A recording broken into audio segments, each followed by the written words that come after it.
How to use Avvo online legal consultations properly. Beginner mistakes that cost you. Avvo makes it easy to connect with attorneys online, but many beginners make mistakes that can reduce the value of a consultation or even waste time and money. The first mistake is not preparing in advance. Attorneys respond best when you provide documents, timelines, and a clear summary of your issue. Coming unprepared leads to vague advice. Another common error is asking overly broad questions. Questions like "what should I do?"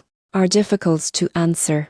Be specific. Focus on one issue at a time for actionable guidance. Many users overlook cost clarity. Avvo consultations may have different pricing structures. Confirm fees and payment terms before scheduling to avoid surprises. Neglecting to verify attorney qualifications is another pitfall. Review profiles, ratings, and areas of expertise to ensure the lawyer can address your specific legal matter. Finally, some assume online consultations replace ongoing legal representation. Avvo is ideal for advice or brief guidance, but complex matters may require full representation. To use Avvo online legal consultations properly, prepare documents, ask specific questions, clarify costs, verify attorney credentials, and understand the consultation scope. Avoid these mistakes, and you'll get clear, actionable legal guidance.